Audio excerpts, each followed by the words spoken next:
Hello दोस्तों, स्वागत है आपका हमारे चैनल GK वाला 98 में। आज की वीडियो में हम देखेंगे प्रमुख आधुनिक इतिहास के प्रमुख घटना का कालक्रम देखेंगे। चलिए स्टार्ट करते हैं। यूरोपीय कंपनी के आगमन से संबंधित कुछ फैक्ट्स को देखते हैं। 1498 में वास्को डी गामा का कालीकट आगमन हुआ और भारत के नए समुद्री मार्ग की खोज हुई थी। 1498 में क्या हुआ था? वास्को डी गामा कालीकट पर आगमन हुआ था और भारत की समुद्री मार्ग की खोज हुई थी। 1600 ईस्वी में ब्रिटिश ईस्ट इंडिया कंपनी की स्थापना हुई। 1757 में प्लासी का युद्ध हुआ। इसमें रॉबर्ट क्लाइव और सिराजदौला के बीच हुआ था, जिसमें भारत ने ब्रिटिश शासन की नींव रखा था। इसी के समय प्लासी के युद्ध समय ही भारत में ब्रिटिश शासन की नींव रखा गया था। चलिए नेक्स्ट देखते हैं। 1764 का बक्सर युद्ध। 1764 का बक्सर युद्ध जिसके बाद अंग्रेज़ों को बंगाल, बिहार और उड़ीसा की दीवानी मिली थी। किस युद्ध के बाद अंग्रेज़ों को बंगाल, बिहार और उड़ीसा की दीवानी मिली थी? ये था बक्सर का युद्ध 1764 में। 1799 में चौसा मैसूर युद्ध हुआ था। चौसा मैसूर युद्ध और टीपू सुल्तान की मृत्यु हो गई थी। इसमें चौथा मैसूर युद्ध हुआ था 1799 में और टीपू सुल्तान की मृत्यु भी 1799 में हो गई थी। 1848 में लॉर्ड डलहौजी द्वारा व्यापकत्व का सिद्धांत दिया गया, जिसे डॉक्ट्रिन ऑफ लैप्स भी कहा जाता है। डॉक्ट्रिन ऑफ लैप्स यानी व्यापकत्व का सिद्धांत कब लागू किया गया? डलहौजी के द्वारा 1848 में।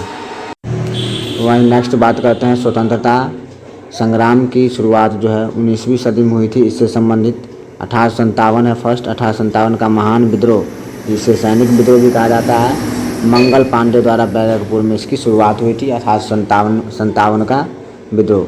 1858 ब्रिटिश क्राउन का सीधा शासन लागू हुआ और ईस्ट इंडिया कंपनी का शासन समाप्त हो गया। 1875 में दयानंद सरस्वती द्वारा आर्य समाज की स्थापना की गई थी। आर्य समाज की स्थापना कौन किया था? दयानंद सरस्वती। और कब? 1875 में। 1885 में एओ ह्यूम द्वारा भारतीय राष्ट्रीय कांग्रेस INC की स्थापना की गई थी और प्रथम अध्यक्ष WC बनर्जी व्योमेश चंद्र बनर्जी थे।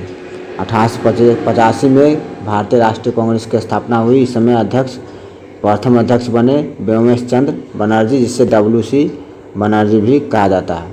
नेक्स्ट बात करते हैं क्रांतिकारी आंदोलन और विभाजन। 1905 से लेकर 1918 तक का समय था। इसमें 1905 में लॉर्ड कर्जन द्वारा बंगाल का विभाजन किया गया और स्वदेशी आंदोलन की शुरुआत इसी समय हुई थी 1905 में। 1905 में क्या हुआ? लॉर्ड कर्जन द्वारा बंगाल विभाजन और स्वदेशी आंदोलन की शुरुआत हुई। 1906 में ढाका में मुस्लिम लीग की स्थापना की गई थी। 1906 में ढाका में मुस्लिम लीग की स्थापना की गई। 1907 में सूरत अधिवेशन हुआ था कांग्रेस का। सूरत विभाजन हुआ था, जिसमें नरम दल और गरम दल अलग हो गए थे। 1909 मार्ले मिंटो सुधार, जिसके द्वारा तहत मुस्लिमों के लिए पृथक निर्वाचन क्षेत्र बना दिया गया। 1911 में दिल्ली दरबार का आयोजन किया गया। बंगाल विभाजन रद्द हो गया और राजधानी कलकत्ता से दिल्ली स्थानांतरित हो गई। बंगाल विभाजन रद्द हो गया 1911 में और कलकत्ता से दिल्ली राजधानी जो है स्थानांतरित कर दिया गया। नेक्स्ट बात करते हैं 1915 में महात्मा गांधी का दक्षिण अफ्रीका से भारत आगमन हुआ था। कब हुआ था?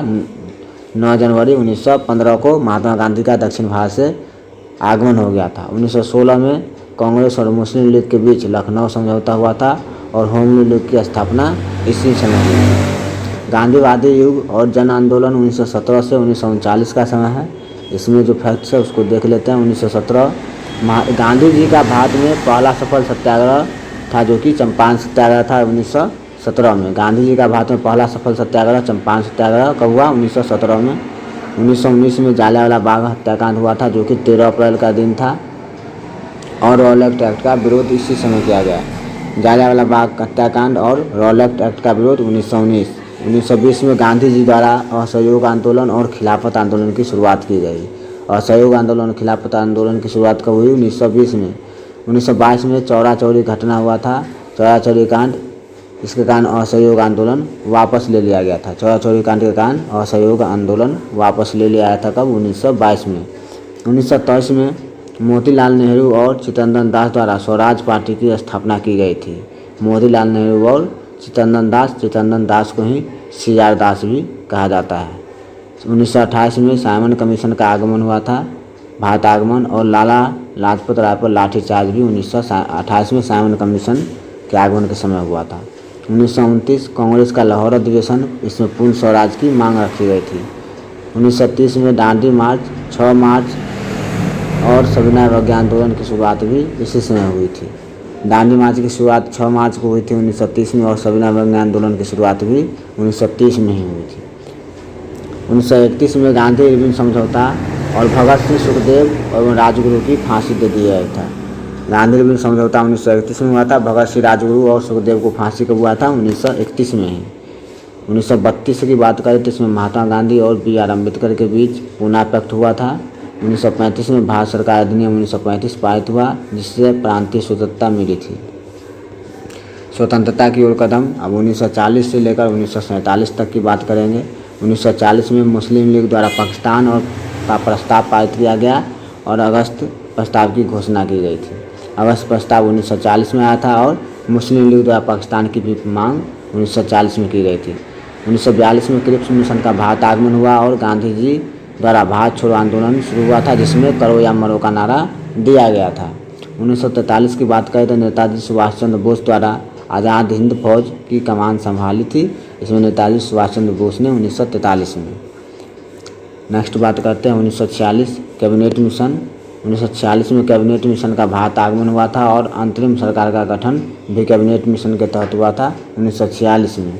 1947 में माउंटबेटन योजना के तहत भारत का विभाजन किया गया और 15 अगस्त 1947 को भारत को स्वतंत्रता मिल गई।